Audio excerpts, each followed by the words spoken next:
সবাইকে জানাই জয় যিশু। স্বর্গের জীবন্ত ঈশ্বরকে জানাই ধন্যবাদ যে আজকের এই সুন্দর মুহূর্তে ঈশ্বরের আরাধনায় আমরা বসতে পেরেছি, ঈশ্বরের স্তবস্তুতি বন্দনা আমরা করতে পারছি। সেই সুযোগ ঈশ্বর করে দিয়েছেন, তার জন্য ঈশ্বর পিতা পুত্র পবিত্র আত্মাকে জানাই অসংখ্য অসংখ্য ধন্যবাদ। ঈশ্বরের সন্তানেরা, আজকের এই দিনটা অনেক মানুষ আছে, পৃথিবীর অনেক মানুষ আছে যারা দেখতে পায়নি, তারা মারা গেছে, আজকের এই সুন্দর দিনটা উপলব্ধি করতে পারেনি, তারা ঈশ্বরকে না জেনেই হারিয়ে গেছে, অন্ধকারে তলিয়ে গেছে। কিন্তু ঈশ্বর আমাদেরকে এই জগৎ থেকে বাছাই করেছেন, নাম ধরে ডেকেছেন। আমরা কতটা লাকি যে আমরা জীবন্ত ঈশ্বরকে জানতে পেরেছি, তার সান্নিধ্যে থাকতে পারছি। তার জন্য আমরা সবাই বলি, যারা যেরকম অবস্থায় শুনছি, সবাই ঈশ্বরকে ধন্যবাদ দিই, ঈশ্বর পিতা পুত্র পবিত্র আত্মাকে ধন্যবাদ জানাই, আমরা সবাই মিলে একসাথে। এবং ঈশ্বরের সন্তানেরা, আমি বিশ্বাস করি যে ঈশ্বরের আশীর্বাদে আপনারা আপনার পরিবারের সবাই অনেক অনেক ভালো আছেন। ঈশ্বর আপনাদের সবাইকে খুবই ভালো রেখেছে। তো ঈশ্বরের সন্তানেরা, আজকে আমি আরো একটিবার আপনাদের সামনে একটি খুবই গুরুত্বপূর্ণ বাক্য নিয়ে এসেছি। আমি বিশ্বাস করি আজকের এই বাক্যর মধ্য দিয়ে আপনারা অনেক আশীর্বাদ পাবেন এবং অনেক অজানা কথা ঈশ্বর এই বাক্যের মধ্য দিয়ে আপনাদের কাছে তুলে ধরবেন। আমি আপনাদের কাছে অনুরোধ করব, প্রিয় খ্রিস্টীয় ভাই বোন, আপনারা প্রথম থেকে শেষ পর্যন্ত ঈশ্বরের বাক্য বাইবেল পাঠ শ্রবণ করুন ধৈর্য ধরে। কেউ দয়া করে স্কিপ করবেন না, পুরো বাক্য মন দিয়ে শুনুন, খুবই গুরুত্বপূর্ণ বাক্য। ঈশ্বর অনেক অনেক আশীর্বাদ করুক এই বাক্যের মধ্য দিয়ে। এবং আপনি যদি এই চ্যানেলে নতুন হয়ে থাকেন, অবশ্যই আমার এই চ্যানেলটিকে সাবস্ক্রাইব করবেন এবং ঈশ্বরের জীবন্ত জীবিত বাক্য ভালো লাগলে লাইক করবেন, কমেন্ট করবেন এবং এই বাক্য আর অন্যজনের কাছে পৌঁছে দেবেন, যাতে ঈশ্বরকে যারা জানে না তারা জানতে পারে। তো চলুন ঈশ্বরের সন্তানেরা, আমরা বাক্যের দিকে যাই। আজকের যে বাক্য আমি আলোচনা করব তা হলো 2 করিন্থীয় 8 অধ্যায় 7 পদ থেকে 15 পদ আমি আপনাদের পড়ে শোনাবো। তো চলুন ঈশ্বরের সন্তানেরা, ঈশ্বরের জীবন্ত জীবিত বাক্য আমরা শ্রবণ করি। ভাতৃগণের পরস্পর উপকার করা উচিত, প্রভু যীশু দানশীলতার আদর্শ। ভালো, তোমরা যেমন সর্ববিষয়ে উপচিয়া পড়িতেছ, বিশ্বাসে, বক্তৃতায়, জ্ঞানে, সর্বপ্রকারে যত্নে এবং আমাদের প্রতি তোমাদের প্রেমে, তেমনি যেন এই অনুগ্রহ কার্যেও উপচিয়া পড়ো। আমি আদেশ স্বরূপে বলিতেছি না, কিন্তু অন্য লোকদের যত্ন দ্বারা তোমাদেরও প্রেমের যথার্থতা পরীক্ষা করিতেছি। কেননা তোমরা আমাদের প্রভু যীশু খ্রিস্টের অনুগ্রহ জ্ঞাত আছো। তিনি ধনবান হইলেও তোমাদের নিমিত্ত দরিদ্র হইলেন, যেন তোমরা তাহার দরিদ্রতায় ধনবান হও। আর এ বিষয়ে আমার মত জানাইতেছি, কারণ তোমাদের পক্ষে ইহা মঙ্গলকর, যেহেতু তোমরা গত বৎসর হইতে কেবল কার্য করিতে নয়, কিন্তু ইচ্ছা করিতেও প্রথমে আরম্ভ করিয়াছ। আর এখন সেই কার্যও সমাপ্ত করো। যেমন ইচ্ছা করায় আগ্রহ ছিল, তদ্রূপ যাহার যাহা আছে তদনুসারে যেন সমাপ্তিও হয়। কেননা যদি আগ্রহ থাকে, তবে যাহার যাহা আছে তদনুসারে তাহা গ্রাহ্য হয়, যাহার যাহা নাই তদনুসারে নয়। কেননা এ কথা বলি না যে অন্য সকলের আরাম ও তোমাদের যেন ক্লেশ হয়, বরং সাম্যভাবের নিয়মানুসারে হোক। এই বর্তমান সময়ে তোমাদের উপচয়ে উহাদের অভাব পূর্ণ হোক, যেন আবার উহাদের উপচয়ে তোমাদের অভাব পূর্ণ হয়। এই রূপে যেন সাম্যভাব হয়, যেমন লেখা আছে, যে অধিক সংগ্রহ করিল তাহার অতিরিক্ত হইল না, এবং যে অল্প সংগ্রহ করিল তাহার অভাব হইল না। আমেন। ঈশ্বরের সন্তানেরা, এখানে ঈশ্বর খুবই একটা গুরুত্বপূর্ণ কথা আমাদের কাছে তুলে ধরেছেন। দেখুন আপনারা, এখানে ঈশ্বরের বাক্য বলেছে যে কেননা তোমরা আমাদের প্রভু যীশু খ্রিস্টের অনুগ্রহ জ্ঞাত আছো, তিনি ধনবান হইলেও তোমাদের নিমিত্ত দরিদ্র হইলেন। ঈশ্বরের সন্তানেরা, এখানে ঈশ্বরের বাক্যে বলেছে যে তিনি ধনবান হইলেও তিনি কে? তিনি হলেন ঈশ্বর প্রভু যীশু খ্রিস্ট। তিনি ধনবান, তিনি রাজাদের রাজা, তিনি প্রভুদের প্রভু, যার হাতে বিশ্ব ব্রহ্মাণ্ডের সমস্ত কিছু আয়ত্তে আছে, যার নির্দেশে সমস্ত কিছু হয়। বায়ু বয়ে, সূর্য ওঠে, তারা ওঠে, সমস্ত কিছু তার নির্দেশে হয়। তার নির্দেশে আমরা এখনো নিঃশ্বাস নিতে পারছি। তার ভালোবাসায় সমস্ত কিছু ঈশ্বরের হস্তে আছে। তিনি ধনবান হয়েও আমাদের জন্য দরিদ্র হইলেন। কত সুন্দর বাক্য! তিনি ঈশ্বর, স্বয়ং ঈশ্বর হয়েও আমাদের জন্য, আমাদের পাপের জন্য, আমরা কিভাবে পাপ থেকে মুক্ত পেতে পারি তার জন্য এই পৃথিবীতে এসেছিলেন। এবং তিনি আমাদের পাপের জন্য নিজে মৃত্যুবরণ করেছেন। আমরাই তাকে ক্রুশে দিয়েছি। সমস্ত কিছু ঈশ্বর আমাদের কথা ভেবে আমাদেরকে ধনবান করার জন্য তিনি নিজেই জীবন দিয়েছিলেন। ঈশ্বরের সন্তানেরা, আপনারা একটু ভাবুন যে ঈশ্বর কি বলতে চাইছে। তারপরে বলেছে যেন তাহারা তাহার দরিদ্রতায় ধনবান হয়। ঈশ্বরের সন্তানেরা, এখানে ঈশ্বরের বাক্য বলেছে যেন তোমরা তাহার দরিদ্রতায় ধনবান হও।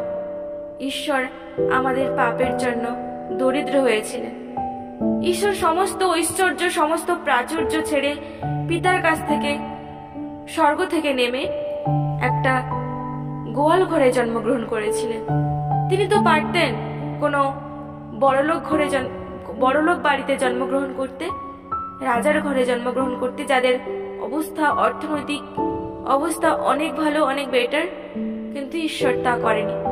ঈশ্বরের সন্তানেরা, আজকের আমরা অনেকে আছি যারা খুবই দরিদ্র। তারা ঈশ্বরকে এইভাবে প্রার্থনা করি যে ঈশ্বর, তুমি কেন আমাকে এত দরিদ্র করলে? আমাকে অর্থ দাও। কেন আমি ওই ধনবানের মতন হতে পারলাম না? আমি কেন, ওরা এত সুখে আছে, ওরা এত বড় লোক, আমি কেন এত গরিব? আমরা অনেকে আছি ঈশ্বরের কাছে অভিযোগ করি। ঈশ্বরের সন্তানেরা, এসব কিছু আমাদের পরিকল্পনায় হচ্ছে না, ঈশ্বরের পরিকল্পনায় হচ্ছে। আপনারা ভেবে দেখুন তো, যে ঈশ্বর, স্বর্গের জীবন্ত ঈশ্বর, যার হাতে সমস্ত কিছু আছে, তিনি যদি ঈশ্বর হয়েও দরিদ্র ঘরে জন্মগ্রহণ করতে পারে, দরিদ্র গোয়াল ঘরে জন্মগ্রহণ করতে পারে, তাহলে আমরা কেন এত দুঃখ ভোগ করছি? কেন এত নিজেদের মনে করছি যে আমরা এত দরিদ্র কেন হলাম? আমরা কেন বড়লোক হলাম না? আমরা বড়লোক হয়ে কি করব? আমরা তো সব থেকে বড়লোক এই কারণে যে আমরা ঈশ্বরকে জানতে পেরেছি। যে কোনো বাধা বিপদ আসুক না কেন, ঈশ্বর আমাদের প্রত্যেকটা মুহূর্তে সাথে আছে। তাহলে আপনারাই বিচার করে দেখুন, কারা বেশি বড়লোক? ওই ধনবানরা, যাদের অতিরিক্ত টাকা আছে, তারা, না আমরাই বড়লোক ঈশ্বরের সন্তানেরা? কারণ আমাদের ঈশ্বর আমাদের সঙ্গে আছে, যিনি সমস্ত কিছু যোগান দেয়, খাবার, জল, বায়ু, বাতাস, টাকা পয়সা যিনি যোগান দেয়, তিনি তো আমাদের সঙ্গে আছে। তাহলে কেন আমরা ভেঙে পড়ব? কেন আমরা দরিদ্র হয়েছি বলে, দরিদ্র পরিবারে জন্মগ্রহণ করেছি বলে কেন আমরা হতাশ হয়ে পড়ব, নিরাশ হয়ে যাব? যখন আপনি দরিদ্রই জীবনযাপন করছেন, খেতে পাচ্ছেন না, খুবই গরিব মনে করছেন নিজেকে, তখন প্রার্থনা করুন ঈশ্বরের কাছে, যিনি আমাদের জীবন দিয়েছেন, যিনি আমাদের সৃষ্টিকর্তা। তার কাছে সমস্ত কিছু জানান। আপনার কষ্টের কথা পাড়া প্রতিবেশীকে বলার আগে ঈশ্বরের কাছে কথা বলুন। ঈশ্বরের কাছে প্রার্থনা দ্বারা ঈশ্বরকে জানান। ঈশ্বর অবশ্যই আপনার প্রার্থনা শ্রবণ করবে, কারণ আমার ঈশ্বর দয়াতে মহান, ক্রোধে ধীর। ঈশ্বর সর্বদা আমাদের পাশে আছেন, সঙ্গে আছেন, সাথে আছেন। আমরা যখন প্রার্থনা করি, সমস্ত কিছুই তিনি শ্রবণ করে থাকেন। কিন্তু আমরা যখন তখন উত্তর পাই না, এই কারণে, আমাদের অল্প বিশ্বাসের কারণে। আমরা প্রার্থনা করার পর ভেবে নিই যে এই কাজটা হবে তো, ঈশ্বর শুনেছে তো, আমার প্রার্থনার উত্তর পাবো তো। এই তোটা আমাদের জীবনে কাল হয়ে দাঁড়ায়। এই অবিশ্বাসটা আমার এবং ঈশ্বরের জীবনের, ঈশ্বরের কাছে এবং আমার কাছে, আমার সামনে প্রাচীর হয়ে দাঁড়ায়। এই অবিশ্বাসটা। তাই আপনি বিশ্বাস করুন, বিশ্বাস কখনো হারাবেন না। আমাদের ঈশ্বর সবাইকে খুব ভালোবাসে। যারা ঈশ্বরকে ডাকবে, ঈশ্বর তাদের কাছেই যায়। এবং ঈশ্বরের সন্তানেরা ঈশ্বরের বাক্যে বলেছেন, দেখুন 15 পদে, যে অধিক সংগ্রহ করিল তাহার অতিরিক্ত হইল না, এবং যে অল্প সংগ্রহ করিল তাহার অভাব হইল না। হালেলুয়া, কত সুন্দর বাক্য। এখানে বলেছে যে অধিক সংগ্রহ করছে, প্রচুর ধন সম্পদ কারোর, কিন্তু সেই ধন সম্পদটাকে সে আটকে রাখতে পারছে না। কোনো না কোনো কারণে সেই টাকা পয়সা তাদের কাছ থেকে চলে যাচ্ছে, কখনো জমা রাখতে পারছে না, কোনো বড় বড় অসুখ আসছে, বিভিন্ন কারণে সেই টাকাকে তারা ধরে রাখতে পারছে না। কিন্তু যারা অল্প সংগ্রহ করে তাদের কিন্তু কখনো অভাব হয় না। কত সুন্দর বাক্য দেখুন ঈশ্বরের সন্তানেরা। যারা আমরা গরিব আছি, দরিদ্র আছি, যারা অল্প সংগ্রহ করি, কিন্তু আমাদের জীবনে অভাব ঈশ্বর কখনো আসতে দেয়নি। ঈশ্বর সবসময় আমাদেরকে ভরিয়ে রেখেছে। ঈশ্বরের বাক্যে বলে দিয়েছে, ঈশ্বরের বাক্য কখনো বিফলে যায় না, কখনো মিথ্যে হয় না। ঈশ্বরের মুখ থেকে বলা নির্গত বাক্য কখনো ঈশ্বর ফিরিয়ে নেয় না। ঈশ্বর এখানে বলেছে যারা অল্প সংগ্রহ করে তাদের কখনো অভাব হয় না। অল্পে সন্তুষ্ট থাকা ভালো। কখনো আমাদের হৃদয়ে অন্তরে লোভ লালসা নিয়ে আসা ভালো নয়। অন্য মানুষের উন্নতি দেখে আমার চোখ বড় বড় করা বা হিংসে করা, তার প্রতি কটু কথা বলা, এই সমস্ত করা উচিত নয়। ঈশ্বরের সন্তানেরা আমরা তাকে ভালোবাসবো, আমরা কখনো তার উপর হিংসা করে তার সমকক্ষ হওয়ার চেষ্টা করব না। ঈশ্বর আমাদের যা দিয়েছে তাতেই আমাদের সন্তুষ্ট থাকতে হবে। আমি বিশ্বাস করি ঈশ্বরের সন্তানেরা আজকের বাক্য আপনারা বুঝতে পেরেছেন। আমি যতটুকু পেরেছি আপনাদের বোঝানোর চেষ্টা করেছি। আমি বিশ্বাস করি যে বাক্যের মধ্য দিয়ে আপনারা অনেক আশীর্বাদ পেয়েছেন। ঈশ্বর আপনাদের অনেক আশীর্বাদ করেছে, তার জন্য মহান ঈশ্বরকে ধন্যবাদ জানাই। আপনারা সবাই ভালো থাকুন, সুস্থ থাকুন। ঈশ্বর তার আপন বাক্যে সবাইকে আশীর্বাদ যুক্ত করুক। আমেন। চলুন ঈশ্বরের সন্তানা, তাহলে আমরা প্রার্থনা যাই। জীবন্ত ঈশ্বরের কাছে প্রার্থনা করি, মাথা নত করি। তার আগে দুজন কমেন্ট করেছে, কমেন্ট পড়বো আমি। কমেন্ট করেছে একজন, তিনি লিখেছেন, আমার ভাইকে সুস্থ করে দাও গো পিতা। অবশ্যই আমি প্রার্থনা করব। অবশ্যই ঈশ্বর আপনাকে, আপনার ভাইকে এবং আপনার পরিবারের সবাইকে ঈশ্বর অবশ্যই ভালো রাখবে। ঈশ্বরের প্রতি বিশ্বাস রাখুন, ভরসা রাখুন। ধন্যবাদ জানাই মূল্যবান কমেন্টের জন্য। আরেকজন লিখেছে, দিদি ভাই, আমার নাম অসীমা প্রামাণিক। আমার এক দিদির সাথে একটু ভুল বোঝাবুঝির জন্য সম্পর্কটা নষ্ট হয়ে গিয়েছিল। এখন সম্পর্কটা আবার আমার মধ্যে ঠিক হয়ে গেছে, কিন্তু আমার পরিবারে আমার ছেলে এই সম্পর্কটা মানতে চাইছে না। আপনি একটু প্রে করুন যাতে আমার পরিবারে এই সম্পর্কটা মেনে নেয়। অবশ্যই আমি প্রার্থনা করব, আপনি বিশ্বাস রাখুন। যে কোনো বিষয় ঈশ্বরের কাছে প্রার্থনা করুন, সে ছোটখাটো বিষয় হোক বা বড় বিষয় হোক, কোনো না কোনো বিষয় নিয়ে ঈশ্বরের কাছে প্রার্থনা করুন। অবশ্যই ঈশ্বর আপনাদের প্রার্থনা শ্রবণ করবে। তো চলুন ঈশ্বরের সন্তানেরা আমরা প্রার্থনায় যাই, ঈশ্বরের কাছে মাথা নত করি, প্রে করি।